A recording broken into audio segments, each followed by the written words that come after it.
Vamos falar hoje sobre a atividade de casa. Então, para que serve a atividade de casa? A atividade de casa é realmente importante no cotidiano escolar? São muitas atividades de casa. De quem é a responsabilidade da atividade de casa? Dos pais? Da escola? Dos alunos? Por que o professor passa a atividade de casa?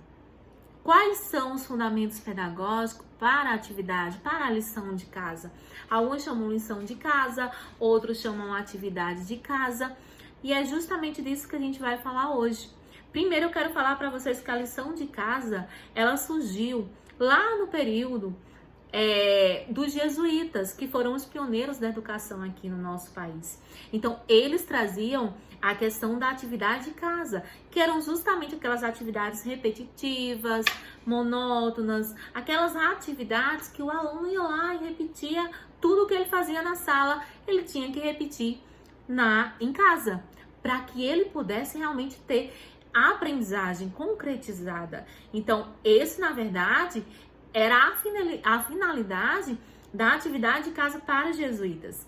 E aí, pensando, justamente nesses pressupostos de lição de casa, a gente se depara com várias situações no cotidiano escolar.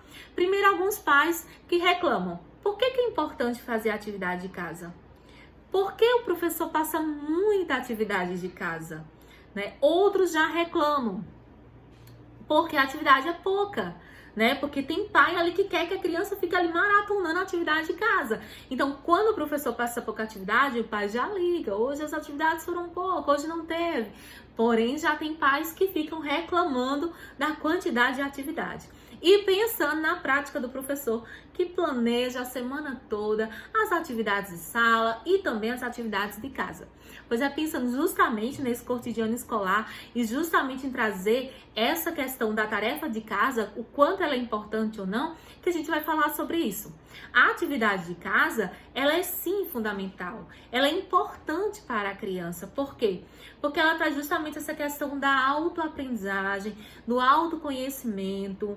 Então, ela vai ali estar trazendo essa questão da responsabilidade, da construção do seu conhecimento.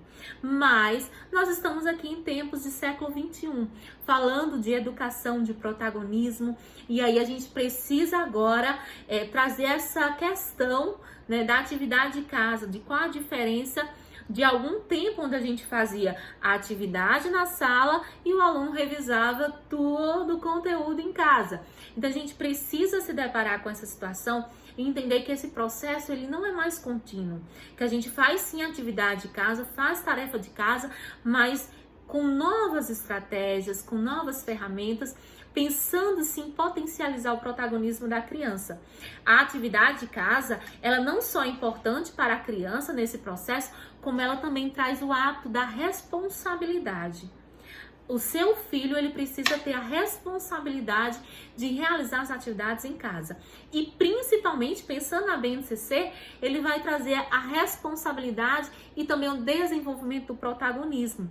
O que é preciso agora a gente construir e desconstruir aquilo que a gente entendia antes de atividade de casa é apenas o conteúdo dado em sala e revisa em casa. A gente precisa desconstruir essa prática, mas precisamos construir sim e continuar com as atividades de casa.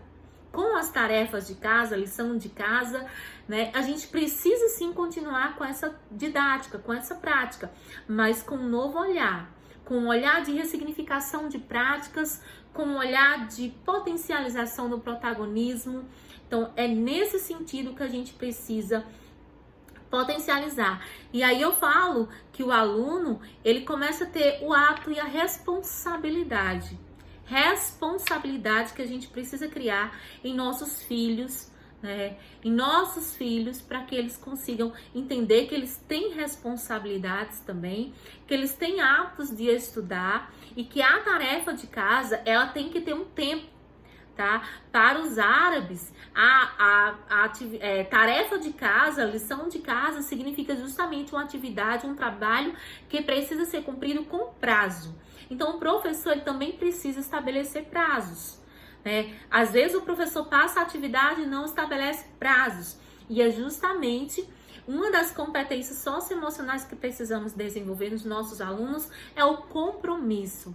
Compromisso com os prazos que são estipulados pelos professores, seja na plataforma, seja no caderno, nos livros. E nós, pais, potencializamos esses compromissos quando nós cobramos as atividades e as tarefas de casa a serem realizadas.